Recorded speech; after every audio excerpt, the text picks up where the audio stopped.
Hello everyone and welcome back to my city where we will continue the progress of my villager trading castle. As you can see, we're flying across and we can see how this settles in nicely within the city. You can see that we've worked on the front facade and we've done these three levels, which are the 3 floors of the building. You can see that I've started to do an additional floor, and we're going to work out how we're going to add these towers to the building to sit above these 3 floors.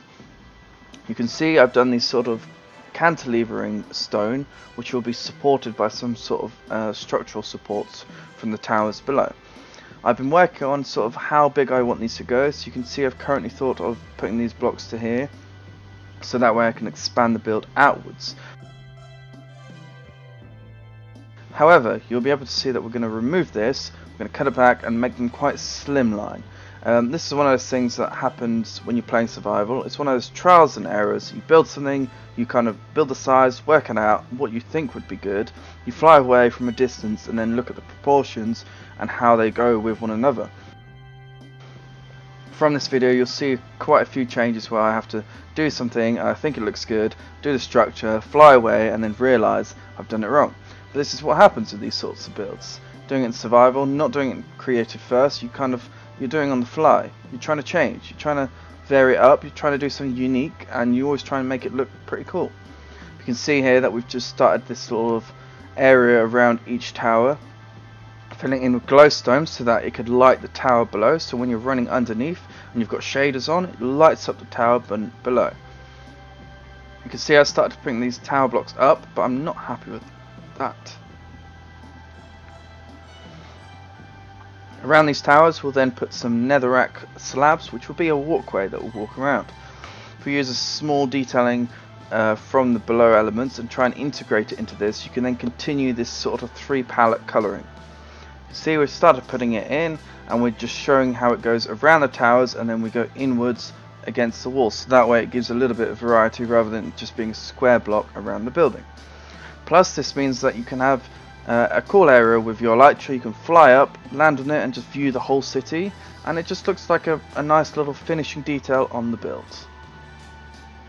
But coming to night time, you can see that how the lighting affects and how all these lights are within the build. But you can see when we're panning downwards that this staircase is basically around that stair cord design, which is this solid wood, and we're using oak slabs that filter around it, and on each corner we have got a landing.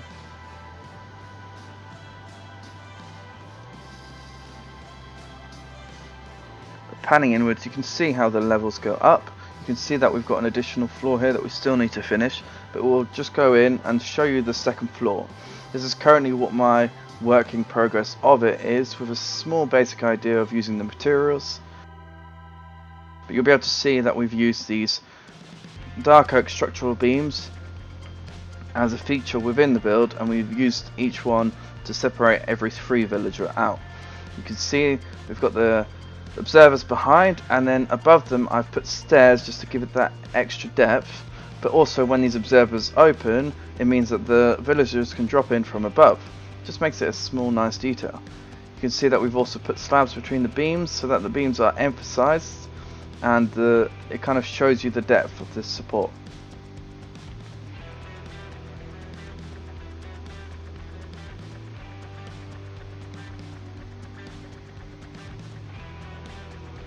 Panning around the outside, you can see that I've removed these sort of these 3 block highs, and we've kind of worked out sort of a way of having this walkway around it, but having this small stone element that we'll probably fill in later, and then the towers will sit on those singular blocks.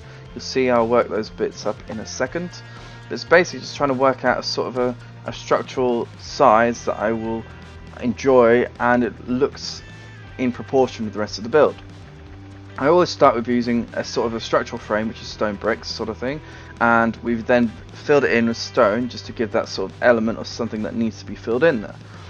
I started this build off by doing a sort of jettying effect, so there's 3 floors inside, 8 blocks high on each floor, and then jetty out on the next floor above. However, you'll see later on in which I've cut it out, and I did not like the way this jettied out and the size and proportion of it.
So you can see here, basically this is the sort of the structural with the three tiers of these 8 blocks high. But as you can see, I did jettying, and I did not like this, so this will be cut out and changed. You'll see later what it looks like, but it just gives you an idea of the size. So the ground below this kind of walkway area, we've got 1 floor, then we've got a jettying effect, 2 floors in line with one another, and then these towers are basically all 3 aligned, so it's kind of a sort of ratio of 3, and as you go up the building it seems to jetty less, just so that it doesn't kind of seem too heavy at the top.